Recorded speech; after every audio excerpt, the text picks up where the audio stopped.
usually we talk about like animation industry specific, but I was asked this and I hope I can teach something that's helpful for people that also tries to work in this industry or even others. I just hope it's helpful because I'm saying things that I wish my old self would have known. This is a long stream that we recorded, that we're recording. And the first part of the video will be about mostly like the broad overall keys on how to manage well side projects. And I have experience managing side projects as a student, as a full-time worker, and as a part-time job / then side project is starting to make income, money. And in the end, I actually did the step to be full-time in having my own animation studio in Japan, right? So on the first part of the video, we'll talk about these overall keys that I think that are valid for all the stages. This part of the video should, if you're seeing it, be on YouTube and be public to everyone. The second part of the video will be on these specific stages and specific challenges and how to surpass them and like keys on how to deal with it.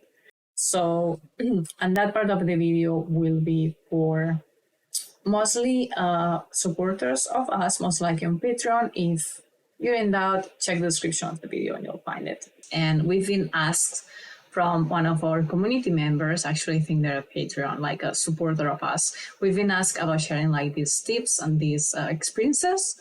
We'll start with the overall keys to realistically managing side projects and productivity while working or studying. The number one thing that helps me finish side projects is to have a set time on the calendar, your agenda, your tracking time system.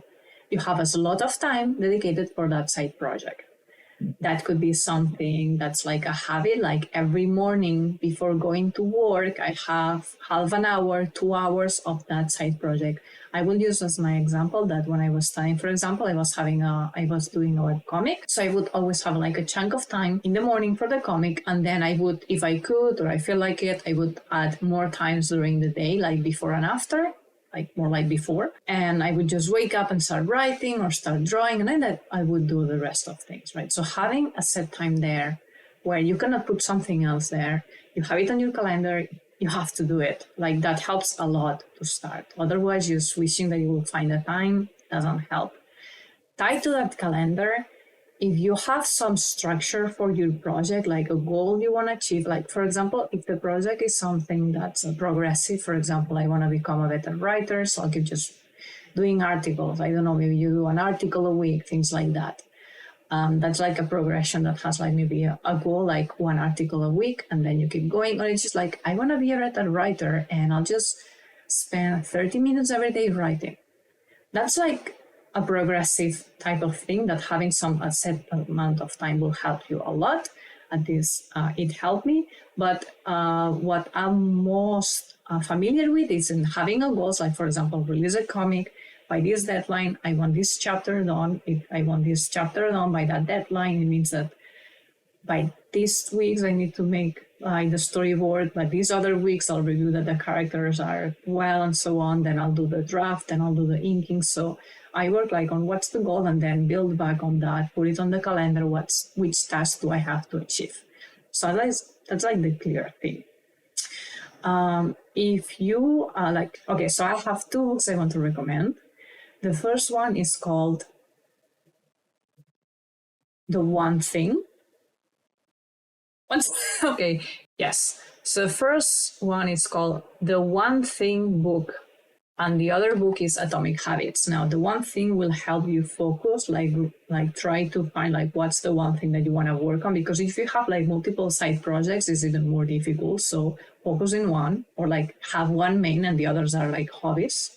You have like one side project and you choose one.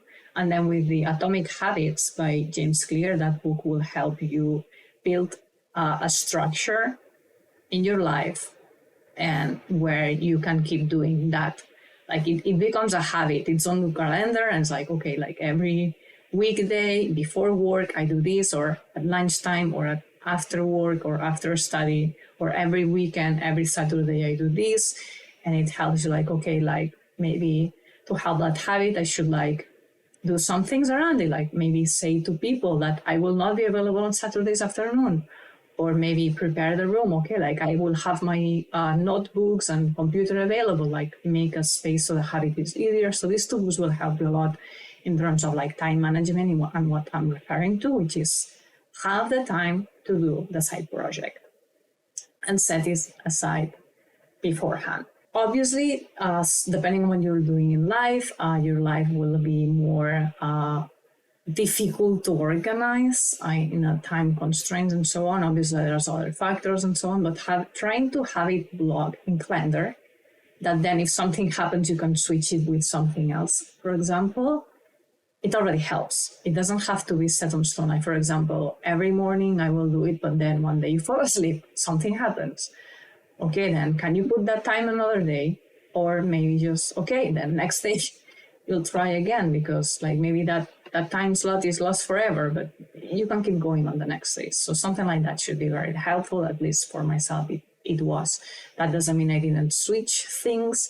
I tried in that seasons multiple ways to organize my schedule. Even I try now, and I'm doing my own thing now. You do not rise to the level of your goals, you fall to the level of your systems, is the most famous quote from the book, I think. One of them, yeah, true, very true. Very true. And one of my system setters is just putting things on the calendar. And because I'm an addict to like check boxes and say that I did something, it happens. And that relates to the next thing as well, in terms of focus.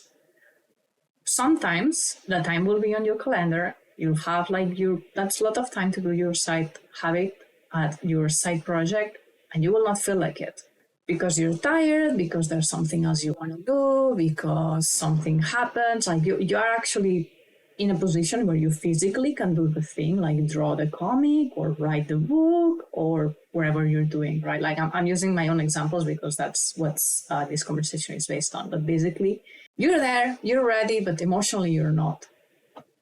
What to do in those times? Well, know your why. Why are you doing this? Because you want to become a better professional in a certain industry you're trying to get into? Because you're making a project that will help X people?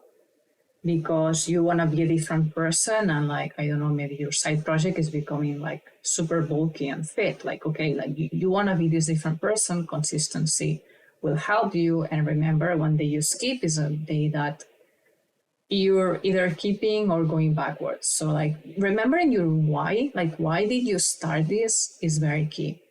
I used to have my goal and the why of my goal written around the room in different ways. Sometimes I would have like the goal itself, like I think I wrote like just like the Win the Lightning title comic on my closet or something like that.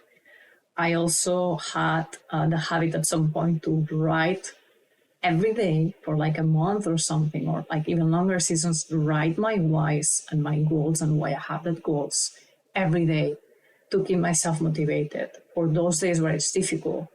Because, and after starting, usually you just keep going. Like if you want to do like 30 minutes of that activity that brings you close, like within that side project, usually when you're like 5 minutes in, you're very likely to just continue and finish it. It's that moment, like that can be difficult. And those moments, what helped me the most is remember, why am I doing this? What will I achieve? Who will I become when I've done this? So when things get hard, remember why did you start? Inside these overall keys to help you manage and realistically achieve these side projects, something that helps a lot also, if you're ready for it, is accountability. Now, there's different levels. You could say, for example, in my example of the comic, I could have a calendar hidden in my room, and every day that I make a page or I make progress, I make check. And with myself, I see these checks. That's being accountable to myself. Like say that every day I'll do a check, and every day, I do checks. That's personal. Stronger accountability would be if I tell a friend, a family member, I'm doing this.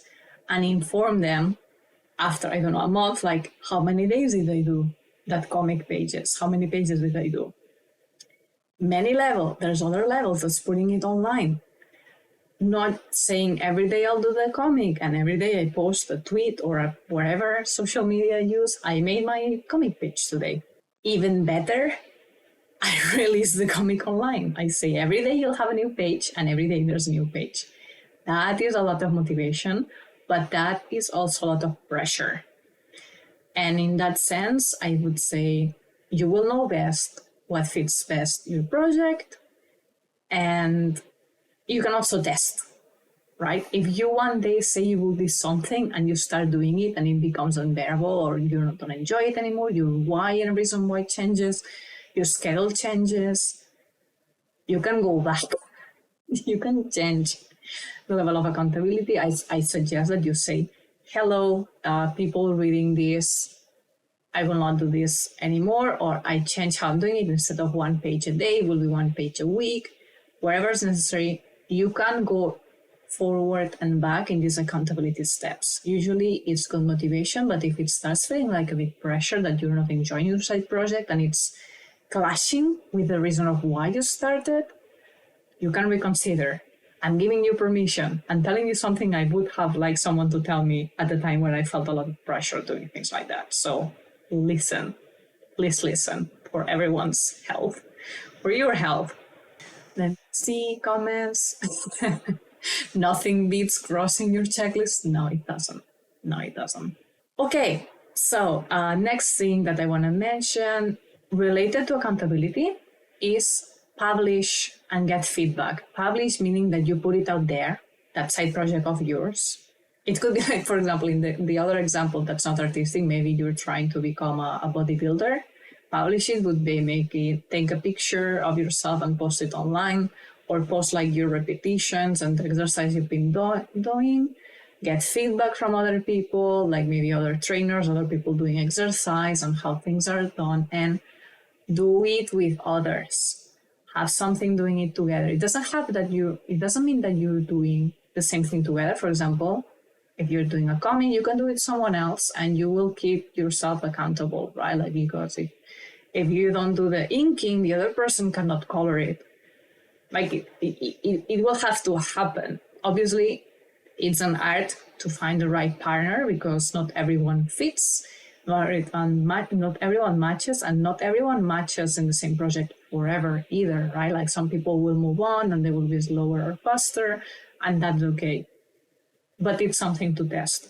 Do it with others in the same team, or do it with others. Like, for example, you're a comic artist and you're in touch with another comic artist and you keep accountable together, or to the project somewhat together, because maybe you release things. Each of you have their own comic, but maybe you're releasing it in the same website or some magazine, things like that. So a community can also help you complete and move forward in your side project. I'm talking about some things again that have like some sort of like a goal ritual, like publish something. But again, this can also be in terms of like, I want to become a better writer. I just want to keep like writing every day. Right, and it's more about like, did I write today?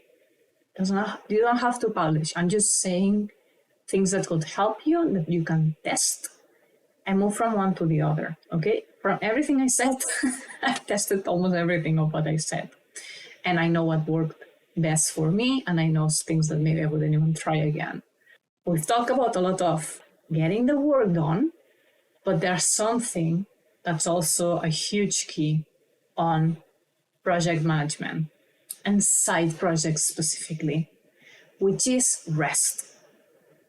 Now, there are two types of rest. One is the rest of your body and mind, like the physical person rest. Like this person that's you, that you can somewhat touch, or like even if you imagine you can touch your brain, right? And the other rest is like the creative rest. The creative rest sometimes doesn't mean that you're not doing the side project, it means you're doing it. Because doing the side project, if for example, what you're studying and working as your full-time thing, maybe for example, you're studying or working on something that doesn't fulfill you completely, and the side project, having that time every day where you're like drawing the things for fun because it's your side project and you're making all these drawings, that's what rest is for you. That's what heals you. Like being all able to like, I don't know, maybe you're an animator, you're all day drawing robots and fights, and it's cool. But when you get home, you have your side project and everything is romance with people kissing and cuddling, and all these things bring you joy. Obviously, you're still using the same areas of your brain, like drawing, composition, like doing the same things. But that for you is rest. Okay, so working on your side project can count as rest. On the other side, there's the rest for your body overall. If you're always using like the same energy, like the creative juices, let's say, that can also be exhausting, right? Not to mention for your body, if you're always like this, like drawing, you will feel it, right? It doesn't matter that it's charging you inside your brain and your creativity if you're harming your body. So something I learned over the years is taking care of my body and my mind in other ways. I learned to, and I would have never believed I would. Not really. I learned to love becoming fit and taking care of my fitness levels for many reasons, for like longevity, because it feels better in my body, less pain, like enjoying some clothes and how they look on me. Like, honestly, I enjoy looking in a certain way. I enjoy that I'm not in pain on like my stomach, like eating healthy, like eating like nutritious foods and not too many, like not too much food in a day than what you actually need.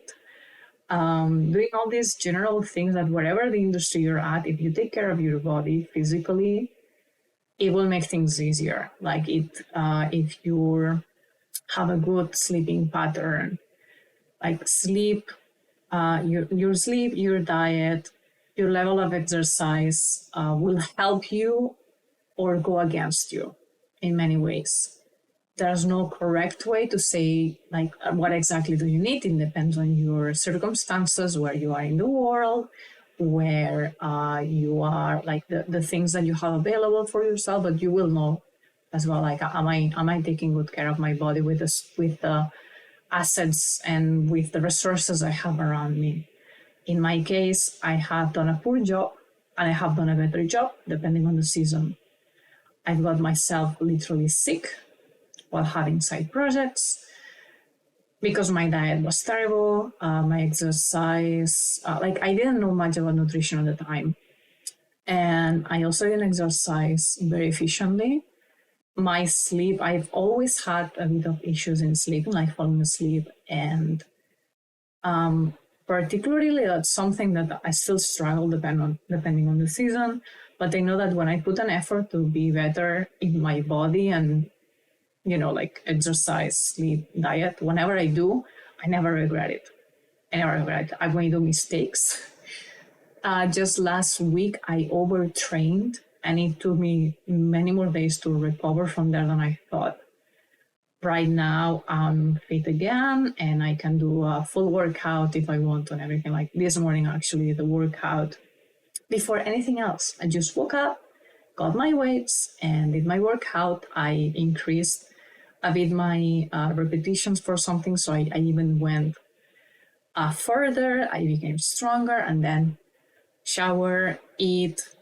And after the workout, it's when I actually check like phone notifications and everything, which is something I'm very proud of when I achieve. Sometimes I just check my phone first thing, but when I achieve to just do my exercise, my whole routine, the rest of the day is just easier. So ironically, yes, I'm talking about rest by exercising, which sounds something tiring, but it actually gives you energy. Well, I will not get a lot into it right now. I think I said enough, but exercise, diet, and proper sleep are something that will help you in everything. it's ironic, right? Because we're talking about side projects and you have your full thing, your side project, and then you have to add exercise and maybe cooking by yourself and sleeping so many hours. Believe me, it's worth it. The times I did it wrongly, it affected everything. I wasn't happy with my full thing. I wasn't happy with my side project. My creativity gets affected. It's worth having less quote unquote time on the side project and be in a better state physically, because then you will actually enjoy it, you will be more efficient, right? It's not something easy to quantify, but after you've been in both sides, trying different things, you know. And I know absolutely no one that could say the reverse. Like they'd rather wherever sleep and wherever nutrition and so on, and then spend lots of hours working. They may achieve a lot of production, but I don't see them happy, or I don't see that they can maintain that long term without other issues. Okay, so overall keys: care of your body, and inside there, care of your mind. Something I'm very happy that I tried is therapy. Like in my case, it helps a lot in terms of anxiety.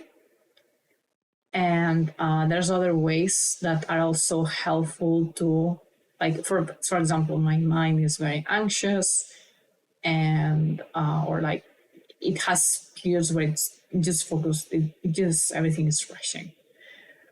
Or I'm very nervous, very fearful of things, very doubtful, and in that therapy has helped. Meditation in some seasons that I've done helped. Time outside in nature helps. But again, these, like the body, I think everyone benefits from better nutrition, better diet, and better exercise. But in the case of the mind, everyone will need different things. Maybe what you need to help yourself in a better emotional state is not a therapist, it's just being listened or journal about your day. Maybe it's not nature because you live in a very natural place, but it's going to a cafe and having like this like city-like environment and something that you're creating, right? So in this case, I believe that helping your mood and helping yourself emotionally is very case-based. Therapy is something that's likely to help, but there are also different types of therapy. Like maybe you need more than a therapist to help like listen to your issues. You need more like a coach, someone who's like, yeah, you can do it. Or a coach more like a guide of, oh, have you tried this thing? Have you tried this thing? Maybe you just need someone to listen. Maybe you need a therapist who asks you the right questions. Maybe you just need a friend with whom you connect very well and you keep asking you the right questions and it helps you move forward. So in this sense, your emotional state is very important to do these side projects. But what you need is a bit more something that you need to try. Okay. In my case, as I mentioned, therapy is a big game changer. Going to nature, because I live in a very busy city. I live in Shinjuku in Tokyo. Going to nature helps me a lot. Trying to meet with friends, even if it's just like a few friends, like online or in person when possible, it's helping me. Meditation has had some seasons. ASMR is something that helps me as well to chill down, like at night or while working. Yeah. So body and mind will always rule. Nothing will get done if they are in balance. Yeah. And also what I'm saying is not that if you're in a poor state, you will not get your side project done. What I'm saying is these are things that could help you improve, right? Like improving your exercise, improving your mental state, improving how you manage your things on the calendar, right? These are things that you cannot focus on and do everything at once. Or maybe you can, but I can't. Like focus on certain areas, try things, and as you grow older and try things, you will find also what works best for you. At the same time, that maybe some things will work at the beginning, but will not work in another situation. I really appreciate people watching these videos, and I really appreciate the question for this video because it also made me think of like all the efficient ways to make side projects or projects in our work, and it makes me realize myself of the importance of some things that sometimes I don't like, resting and accountability and techniques that maybe I used in the past and I stopped using, or trying to see myself like, oh, I'm feeling guilty, but actually it's good that I'm having this allotted time because this gives me energy to do the other thing and blah, blah, blah, right? Or I'm doing the right steps or priorities, so don't feel bad if now I cannot be on TikTok and all the other things. Like, come on, you're already on YouTube, chill. You have a plan, follow it, whatever. So many things like this video has been helpful for me too. Thank you for watching. I thought this was helpful. Remember that more of this video is available for our supporters. Check the description of the video and you might find it there. And again, if you find something useful or that it would have worked different for you, you believe, or other advice, feel free to leave it in the comments. We'll love to hear from you. Bye bye.